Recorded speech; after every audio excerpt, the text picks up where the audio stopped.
बाबा ने सुबह को समझाया था कि गीता के भगवान वाला जो चित्र है वो बहुत जरूरी है। कौन सा चित्र है? क्या चित्र है?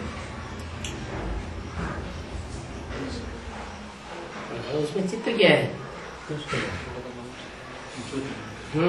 दो पोर्शन दिखाए हैं। एक तरफ दिखाया है शिव ज्योति बिंदु का चित्र, शिवलिंग। गीता का भगवान लिखा है निराकार शिव, और दूसरी तरफ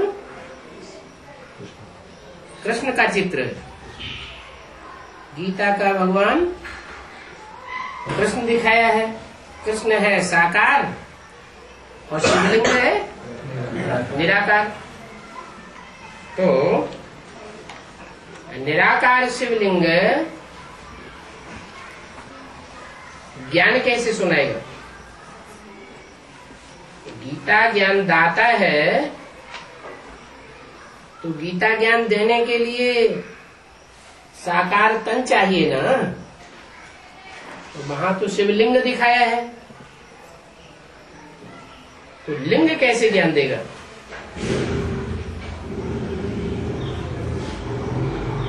चलो, कृष्ण गीता का भगवान नहीं है, वो साकार है, बच्चे के रूप में दिखाया है। कृष्ण बच्चा बुद्धि है, माना इसका ये मतलब हुआ कि कृष्ण जो गीता का भगवान दिखाया गया है वो अपने अंतिम 84वें जन्म में जब दादा लेखराज के रूप में होता है और उसमें परमात्मा शिव प्रवेश करते हैं तो वो बच्चा बुद्धि का पार्ट बजाता है। बुद्धि उतनी तीक्ष्ण नहीं है जैसे बच्चे की बुद्धि होती है। जितना बता दिया उतना सुन लिया और मान लिया।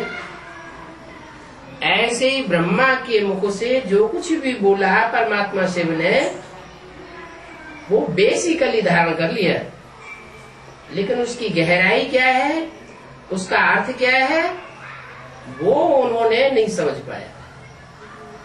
उनसे ज्यादा बुद्धि तो चलती थी मम्मा की, एक पॉइंट को लेकर के उसकी डिटेल में जाती थी, परंतु मम्मा भी ब्रह्मा के नक्शे कदम पर चलने वाली थी। इसलिए ब्रह्मा के मुख से जो वाणी निकली उस वाणी का ही बेसिकली विस्तार किया। बाकी उसकी गहराई क्या है वो उनकी बुद्धि में भी नहीं बैठा, क्योंकि ब्रह्मा की ही सहयोगिनी है। तो गीता का भगवान कृष्ण नहीं हो सकता का मतलब यह है कि कृष्ण अंतिम जन्म में 84वें जन्म में बच्चा बुद्धि का पार्ट बजाने के कारण वो गीता का भगवान नहीं हो सकता, क्योंकि भगवान आकर के राजयोग सिखाते हैं और बच्चा राज की बातों को क्या जानेगा। न जानने के कारण उनको गीता का भगवान नहीं कहा जा सकता। दूसरी बात, कृष्ण तो निराकारी स्टेज में था ही नहीं। माना कृष्ण अंतिम 84वें जन्म में ब्रह्मा के रूप में जब पार्ट बजाते हैं तो उनका एक भी फोटो निराकारी स्टेज वाला नहीं। जितने भी सैकड़ों हजारों की तादाद में फोटो खींचे गए हैं सब साकारी स्टेज वाले हैं। जैसे धर्म पिताएं होते हैं, अपने धर्म के बीच में वो बीज हैं, अपने धर्म के झाड़ में वो अपने धर्म के बीज हैं, उन बीज से विस्तार होता है। ऐसे ही कृष्ण की आत्मा तो सृष्टि का पहला पत्ता है, बीज नहीं है।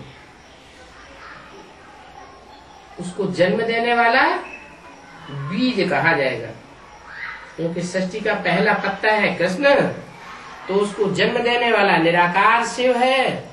वो निराकार शिव लिंग के रूप में दिखाया गया है।